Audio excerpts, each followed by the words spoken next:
కాంగ్రెస్ అధిష్టానం 7 రాజ్యసభ అభ్యర్థుల్ని ప్రకటించింది. తెలంగాణ కాంగ్రెస్ ఇన్ఛార్జ్ మీనాక్షి నటరాజన్ను మధ్యప్రదేశ్ నుంచి నామినేట్ చేసింది. కర్ణాటక నుంచి మల్లికార్జున ఖర్గే, పవన్ ఖేరా, మన్సూర్ అలీఖాన్, రాజస్థాన్ నుంచి నీరజ్ డాంగి, తమిళనాడు నుంచి ప్రవీణ్ చక్రవర్తి, జార్ఖండ్ నుంచి ప్రణవ్ ఝాను కాంగ్రెస్ ఖరారు చేసింది.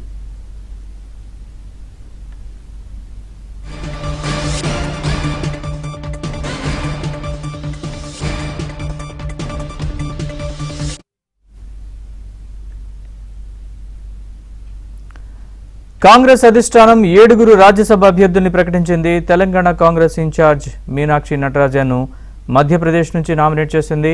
కర్ణాటక నుంచి మల్లికార్జున ఖర్గే, పవన్ ఖేరా, మన్సూర్ అలీఖాన్, రాజస్థాన్ నుంచి నీరజ్ డాంగి, తమిళనాడు నుంచి ప్రవీణ్ చక్రవర్తి, జార్ఖండ్ నుంచి ప్రణవ్ ఝాను కాంగ్రెస్ ఖరారు చేసింది.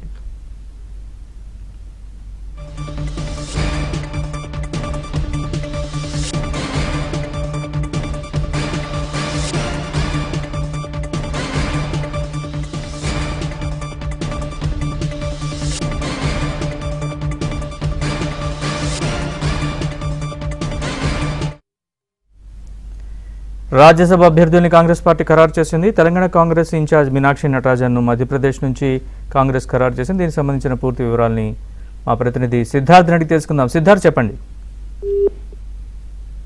కాంగ్రెస్ పార్టీ 7 రాజ్యసభకు నామినేట్ చేసింది. అందులో కర్ణాటక నుంచి 3 మల్లికార్జున ఖర్గే, పవన్ ఖేరా, మన్సూర్ అలీఖాన్ ఈ 3 నామినేట్ చేసింది.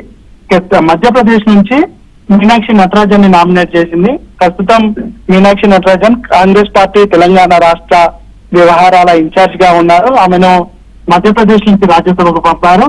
ఈ మీనాక్షి నటరాజన్ ను రాజ్యసభకు నామినేట్ చేయడం పట్ల తెలంగాణ కాంగ్రెస్ నేతలు హర్షం వ్యక్తం చేస్తున్నారు. ముఖ్యంగా పిసిసి చీఫ్ మహేష్ కుమార్ గౌడ్ గాని, సీఎం రేవంత్ రెడ్డి గాని కాంగ్రెస్ పార్టీకి అనేక సార్లుగా నిజాయితీగా పనిచేస్తున్నటువంటి మీనాక్షి నటరాజన్ ను రాజ్యసభకు మరొకసారి పంపడాన్ని స్వాగతిస్తున్నారు. మీనాక్షి నటరాజన్ ను రాజ్యసభ ఎంపీగా కావడాన్ని హర్షం వ్యక్తం చేస్తున్నారు. ఇక మిగతా రాజస్థాన్ నుంచి, తమిళనాడు నుంచి, జార్ఖండ్ నుంచి ఒక్కొక్కరిని రాజ్యసభకు నామినేట్ చేశారు. అయితే ఏపీ చీఫ్ గా ఉన్నటువంటి షర్మిలాను కర్ణాటక నుంచి నామినేట్ చేస్తారని అందరూ అనుకున్నారు. దానికి సంబంధించి చాలా ఊహాగానాలు కూడా వచ్చాయి. కానీ షర్మిలకు రాజ్యసభకు నామినేట్ చేయలేదు. షర్మిల ప్రస్తుతం ఏపీ అధ్యక్షురాలుగా ఉన్నారు.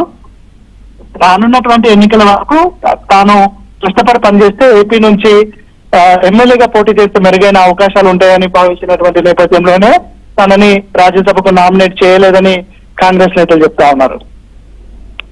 Right Siddharth, thanks for the update.